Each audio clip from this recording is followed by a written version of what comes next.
Oh, nothing much. Got done getting sweaty.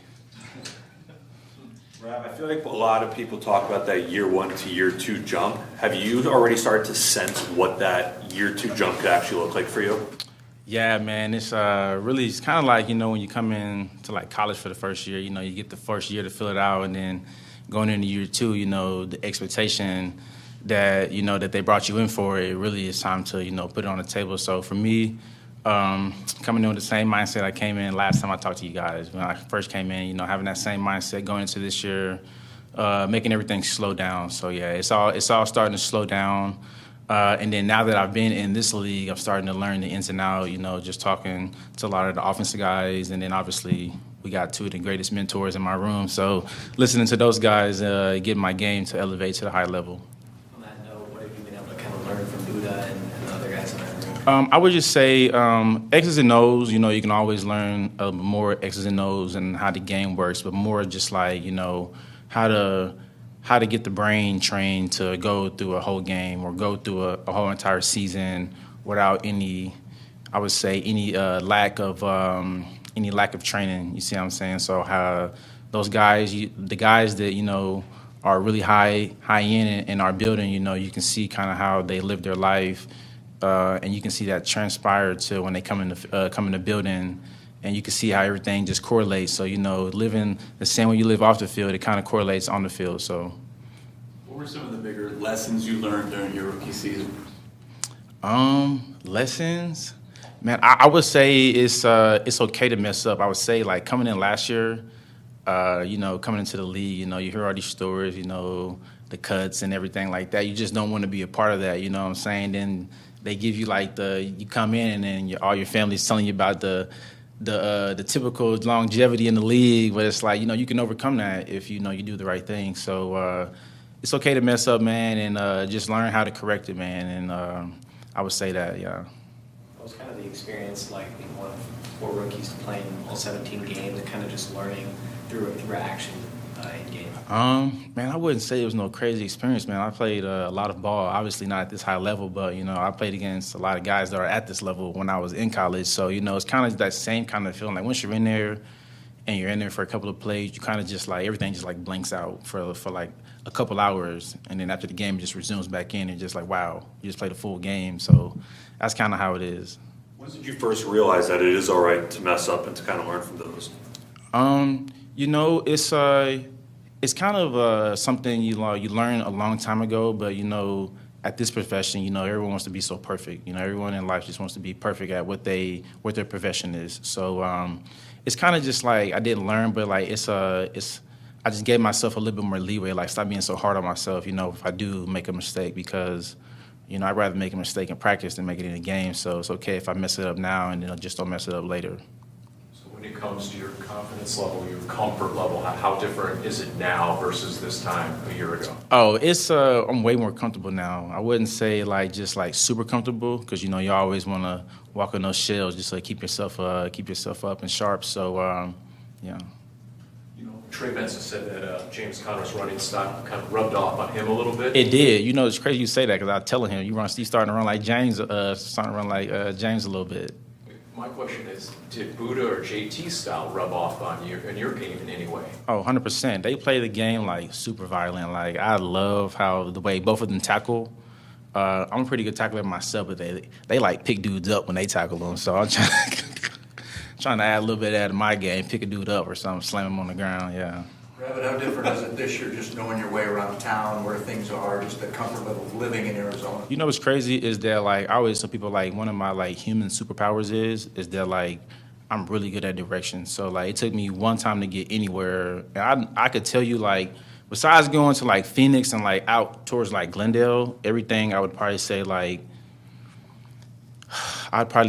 anything like 5-6 miles west of the 101, I could get there without GPS. And anything east of that, I know exactly where I'm at. But if you take me way out there, I don't know nothing over there. So no, I know how to get places really cool. Growing up, when we take road trips, my mom used to say, like, hey, pay attention. So that's kind of how I, like, got around my directions and stuff. Some favorite restaurants now in town you like? I'm a simple guy, man. We cook at the house, man. It tastes better when you cook it. But if you go out to eat, I don't know. My girlfriend takes me to all these places. Yeah, so she's been out here for a while, so she's been showing me a couple of new places. My favorite, I would probably have to say, like, I just tried this new sushi place called Blue Wasabi out in Gilbert. It's pretty good, yeah.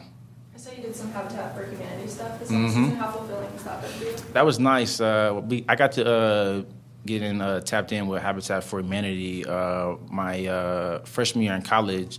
And I grew up doing some of that construction stuff, so it was kind of like cool that I get to go out there and do that. So it was pretty nice that I got to help do a project out here out there in West Phoenix. It was pretty nice. Yeah, it was something because growing up, I never had the craziest house or whatever. So to be able to give someone something special like that right before the holiday was real nice. A lot of the conversation was about Marv and Darius and how much they bulked up this offseason, how much time they spent at the facility. How did you spend a lot of your offseason, and was there anything you worked on in your game? Getting more mobile. I would say that. Yeah, I ain't get jacked up like Marv. I ain't need to do all that, but I'm already a kind of bigger, smaller guy, I would say. But no, just getting my limbs ready to be able to get in positions this season that sometimes you don't think you'll be in. So just being able to get my feet better, and then that correlates all throughout everything. So it's limited not having practiced in pads, but for the Fortified defensive line, have you been able to pick up on how that's going to benefit you guys in the back a little more, whether that's scheme, more interceptions, anything like that? When you get a front like that, it kind of makes it real nice for the secondary because we don't have to do that much more. You see what I'm saying? We can go up there, we can run base front, Big Calais and the rest of the guys just go after them. And then it just gives us opportunities now that they're like, all of them are almost like 7 foot.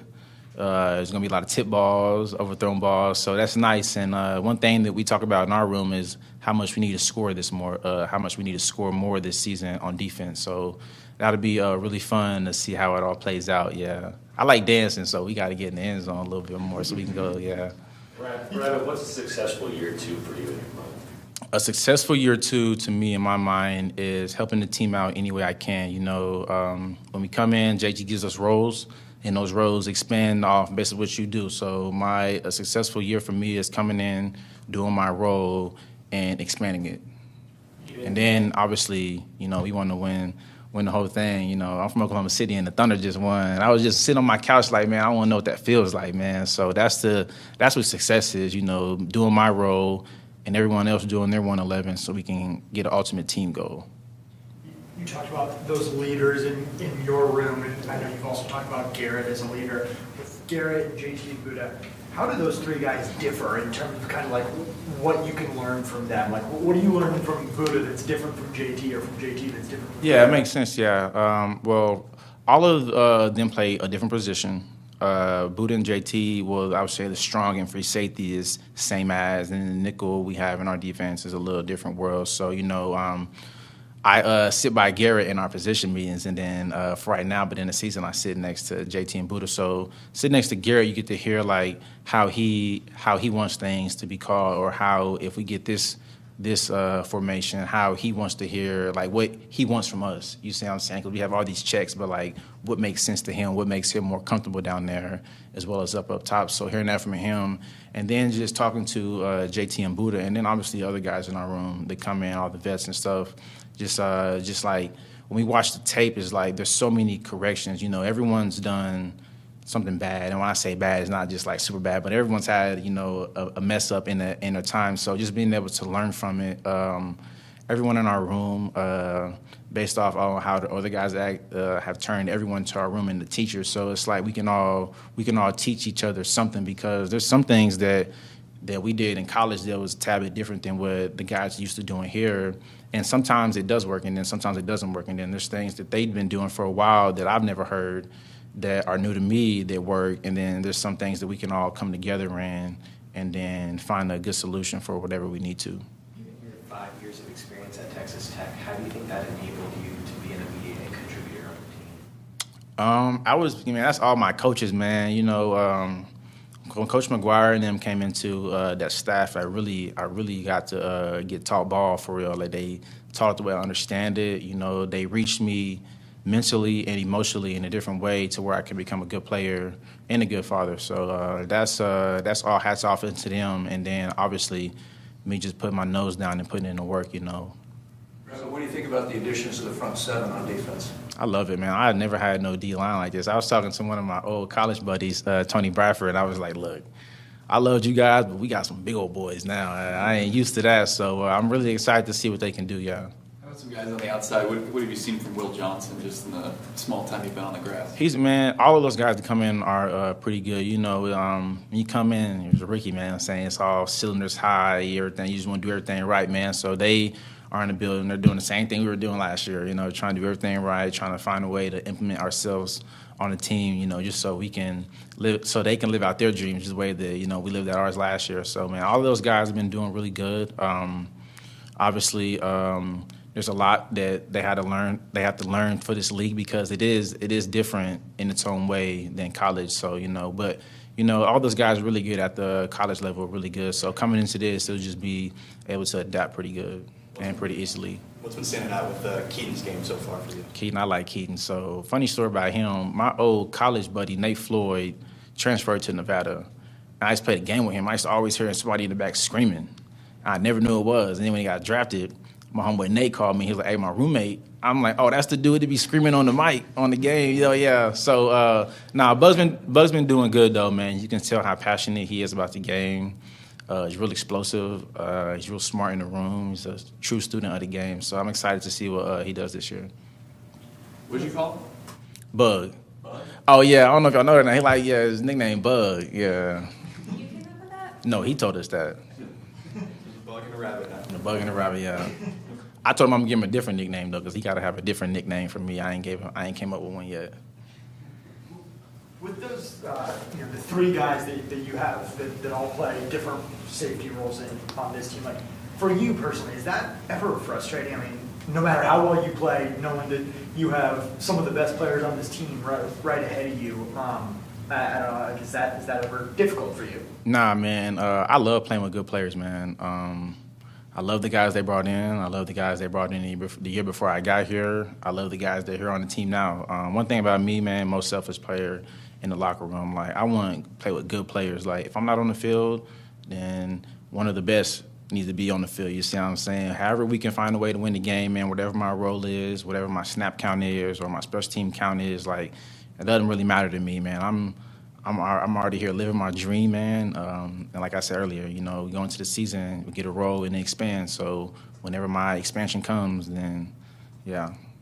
But no, I don't get frustrated at all, man. I love playing with all those guys, man. Seeing them make plays, man, it's like it's crazy than seeing it on the sideline. It's like I tell my buddy I get the best seats on Sundays. I got the best. Thank you. Appreciate it.